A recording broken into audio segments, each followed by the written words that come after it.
Hey, welcome back to the Emerald Knight, Part 11, Acorns. So, we start a new scene in this part, and we again join Aranthus and the Knight on the unbeaten path.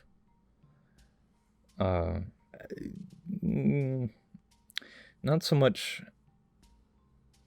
new necessarily happens in terms of what I tried to do, like express feelings and environment and, just what the characters are doing.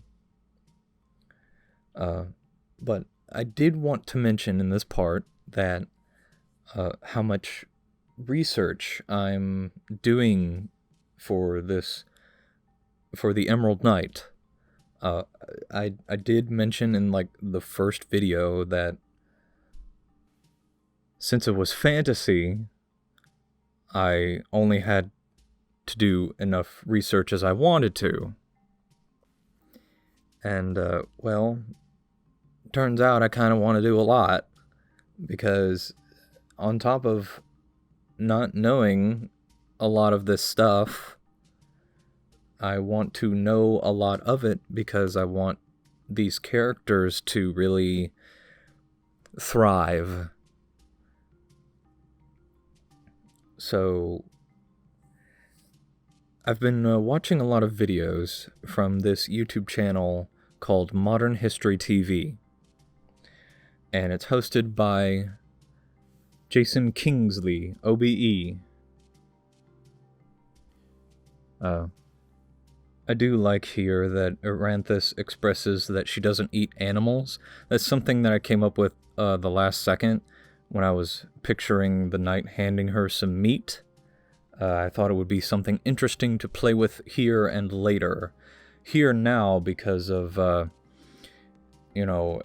she's got to eat as they make their way through the forest, and later it could be used for some interesting culture aspects. But anyway, about the Modern History TV YouTube channel, that channel just focuses on medieval research and experimentation. One more thing. I do really like how the knight just carries their armor in like a makeshift backpack out of belts and the piece of apparel that sits underneath the suit of armor. I wanted a practical way of carrying all this stuff around, and that's just something that I came up with. Hopefully it's feasible, but regardless, anyway.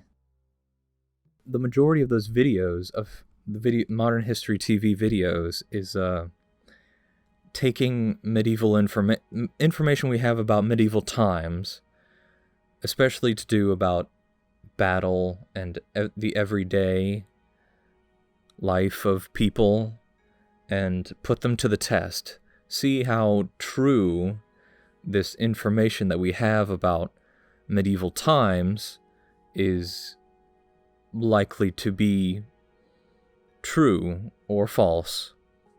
And those videos are very helpful. They're very useful in that I'm watching more than what I really need to watch. I mean, I really enjoy Jason. He's very... he can just stand there and talk about whatever it is, and I'm just hooked on every word. I enjoy listening to him. Before I continue, I want to say I enjoy the Emerald Knight. Well, the knight basically just relegating any speech with Aranthus to like these 4 phrases. I think I even shortened them. I think I shortened them a little more, because I write up down there on the bottom of the screen, and then I think I change those to make them even more short, even more terse. But anyway, yeah, modern history TV is very useful because it helps. The more I watch, the more I'm able to really envision a world that isn't the modern day, such as there's at least one video about people about making hay, and that's very useful knowledge in envisioning the environment, the setting, the people around our main characters. But I will put I'll put that video, the YouTube channel Modern History TV, in the description. I will also have it up as suggested channels on my YouTube channel. So like I said, I'm doing more research than what's necessary. Like sometimes I would come up to a part in the story and I would want certain something to happen or want to see a certain something, and I would have to do research. Specific research, like armor, like what's up about armor. But with these videos, watching more and more of them, I'm gaining extra knowledge, and it's really helping to create the environment. So but yeah, it's really fascinating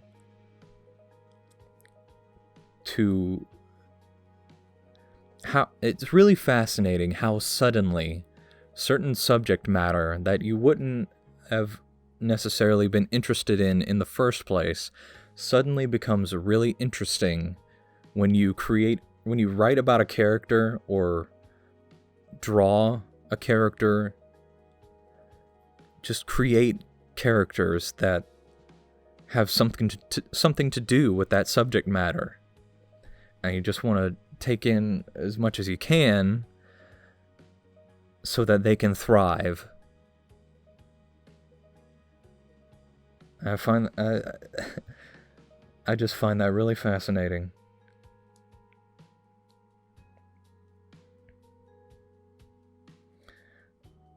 In this conversation between Iranthus and the knight, I'm trying to express I kind of feel that I didn't express Iranthus's feelings strongly enough. I mean, I have like physical representations of what she may be feeling, but it's something to look into if I revise the book. But this moment right here, I try to express like some intense awkwardness that Iranthus is feeling, but the way I go about it is like really weird.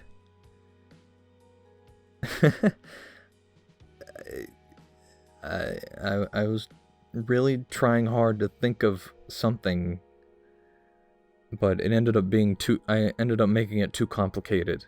But I go back and change it a little later.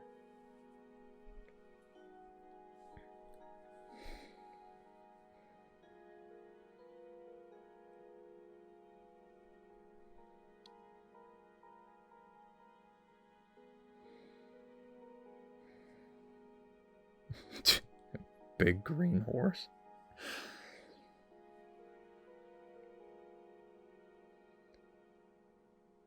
Yeah, I'm just shorten it to that. Short and sweet.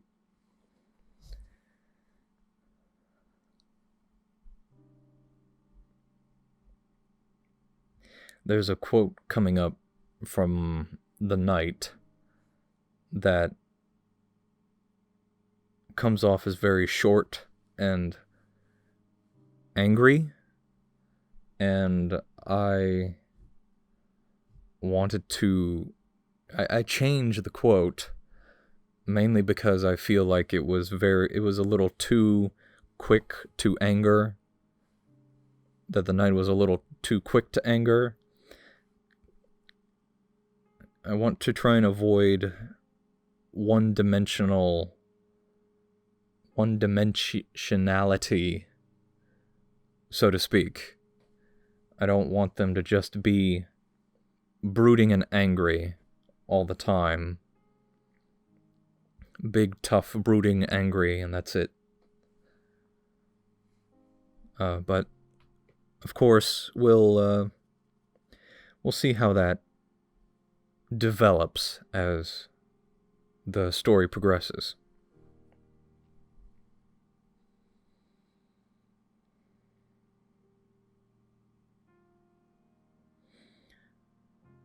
Honing in on some differences in scenery as they move further into the forest.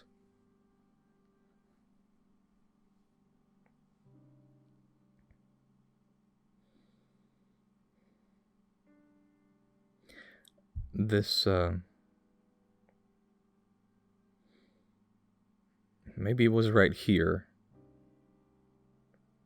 Yeah, I changed that. It didn't feel right.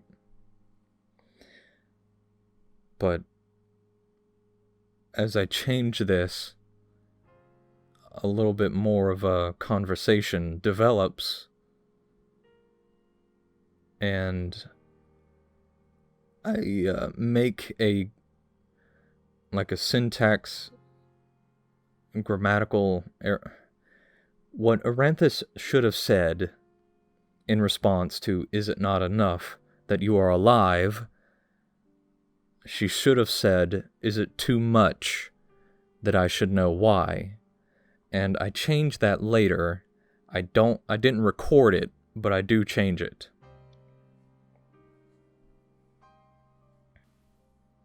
This is a quote that maybe lets on something a little deeper than all it really says. That maybe there's something more going on within the knight themselves, rather than just what they said. And what they said, whatever they were thinking on what it means to them, had a reaction out of Aranthis. Perhaps a different sort of meaning, but with that we wrap up this scene, and with that we wrap up part 11. Thank you.